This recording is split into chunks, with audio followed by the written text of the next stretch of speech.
Selamat petang, salam sejahtera. Terima kasih karena bersama dengan saya di Nazilin Unity Channel. Petang ini kita nak ulas sekali lagi tentang isu 1MDB. Beberapa hari yang lepas, Tokmat pernah mengatakan bahawa isu kluster mahkamah dan kluster 1MDB sudah dianggap oleh beliau sebagai satu perkara yang sudah basi. Tidak perlu diperkatakan lagi dan tidak akan membawa apa-apa makna maksud lagi, kerana menurut beliau walaupun isu itu telah dibawa dalam PRN Johor dan Melaka, namun Najib Bosku tetap dikerumuni oleh rakyat menjadi popular di tengah-tengah rakyat. Tetapi pada hari ini aku nak tunjuk pada kamu semua betapa isu yang dikatakan oleh Tokmat sebagai telah basi itu sebenarnya tak boleh diterima. Kenapa? Isu ini tak akan basi dalam masa berpuluh tahun. Selagi hutang 1MDB itu tidak selesai, selagi pembayaran 1MDB belum selesai, selagi itulah isu ini tidak akan jadi isu yang basi.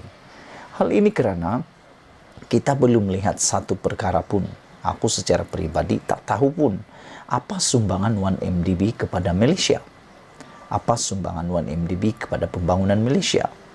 Yang ketahuan kemarin adalah apabila diumumkan oleh Tengku Zafrul di Dewan Rakyat bahawa faedah hutang tahun ini saja yang perlu dibayar melalui hutang 1MDB, kerana hutang 1MDB adalah berjumlah RM 1.57 bilion. Bayangkan, adakah anda setuju apabila Tokmat mengatakan ianya sudah basi? Aku fikir mungkin kalau mau menyalahkan Najib, mau menyalahkan apa yang dilakukan itu, ya mungkin itu akan orang lupa. Tapi jangan dilupa, hutang ini tak akan pernah selesai lagi dalam masa 2, 3, 4, 5, 6, 7, 8, 9 tahun, mungkin sehingga puluhan tahun. Kerana kemarin saja Tengku Zafrul mengumumkan bahawa negara telah membayar RM 1.5 bilion hutang 1MDB pada tahun ini. Lebih RM 1.57 bilion akan dibelanjakan kerajaan pada tahun ini bagi membayar faedah daripada hutang 1MDB. Bermaksud sebenarnya Malaysia dalam satu bahaya yang besar. Bayangkan, kita belum lagi membayar prinsipal daripada 1MDB, kita baru membayar faedah daripada hutang 1MDB sahaja mencecah 1.57 bilion. Jadi, adakah benar apa yang dikatakan oleh Tokmat itu, iaitu isu 1MDB dan kluster mahkamah telah basi? Aku tak setuju dengan hal itu. Menteri Kewangan Tengku Zafrul Abdul Aziz memberitahu anggaran itu dibuat dengan andaian kadar tukaran mata wang ringgit Malaysia dengan dolar Amerika ialah pada kadar RM4.50 bagi setiap $1. Bayangkan kalau dolar terus meningkat dan nilai mata wang Malaysia terus merosot. Ini akan menjadikan nilainya akan menjadi lebih besar, lebih membunuh dan akan lebih menjerumuskan Malaysia ke kancah yang lebih dahsyat dan lebih bahaya. Menurut Tengku Zafrul, pembayaran faedah itu dibuat 2 kali setahun mengikut jadual yang telah ditetapkan. Tengku Zafrul memberi tahu Dewan Rakyat mengenai hal itu sebagai jawapan kepada seorang ahli parlimen daripada Pakatan Harapan dari Labis, iaitu Pang Hock Leong. Terdahulu, Pak bertanya kepada Kementerian Kewangan mengenai bayaran faedah bulanan yang diperlukan kerajaan untuk membayar hutang 1MDB. Sebelum ini, media melaporkan setakat 30 Jun lalu, baki komitmen hutang 1MDB ialah sebanyak RM 32.08 bilion. Ini satu jumlah yang besar, bukan jumlah yang kecil. Dan seperti yang aku kata sebelum ini, di awal-awal daripada ulasan ini, sehingga kini aku masih tak dapat lihat di mana sumbangan 1MDB kepada pembangunan Malaysia. Tak tahulah, kalau aku saja yang tak tahu.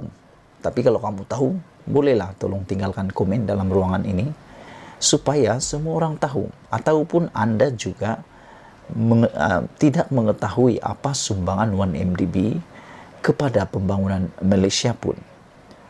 Padahal hutangnya setakat ini media melaporkan sehingga 30 Jun, baki komitmen hutang 1MDB ialah sebanyak 32.08 bilion. Itu baki hutang. Belum dikira dia punya kadar bunga. Jadi kadar bunganya yang dibayar oleh Malaysia pada tahun ini membayar faedah ialah faedah yang perlu dibayar 1.57 bilion.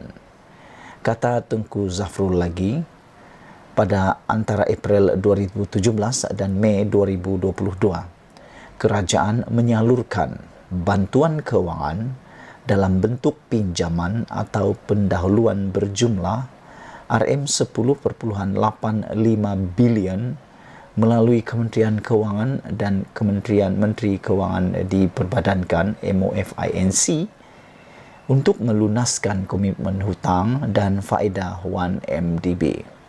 Jadi kerajaan pula terpaksa menanggung beban hutang 1MDB ini. Aku nak dengar jugalah apa komen Najib tentang hal ini. Ialah kan Najib tu selalu cepat sangat dia membalas di dalam media sosial, terutama di dalam Facebook. Sehingga beliau digelar sekarang sebagai Perdana Menteri Facebook. Dan aku masih ingat satu ketika dulu Najib pernah kata dalam di Dewan Rakyat, beliau kata tidak ada 1 sen pun duit rakyat diguna untuk membayar hutang 1MDB. Itu pun aku tak setuju. Zafrul juga berkata sehingga 30 Jun, jumlah dana 1MDB yang berjaya diperoleh semula ialah berjumlah RM19.28 bilion, termasuk dalam pelbagai bentuk mata wang asing seperti dolar Amerika Syarikat, dolar Singapura, dan dolar Australia. Yang aku harap sangat sebenarnya adalah wang yang disimpan oleh Jolo. Kerana baru-baru ini Jolo telah pun menawarkan RM1.6 bilion untuk menyelesaikan isu pertuduhannya di mahkamah melalui kepada Malaysia. Dan dia yang menjadi orang tengahnya adalah Apandi Ali, bekas Peguam Negara Malaysia. Persoalannya, dari mana Jolo mendapat uang itu kalau dia tiada duit? Maknanya Jolo sebenarnya mempunyai uang yang masih banyak. Jadi apa kata kalau rampas duit itu untuk bayar hutang 1MDB? Itu dulu ulasan kali ini. Jangan lupa tinggalkan komen Anda, tekan butang subscribe. Malaysia kita punya, kita juga sama-sama cintai Malaysia. Kita jumpa lagi. Bye-bye.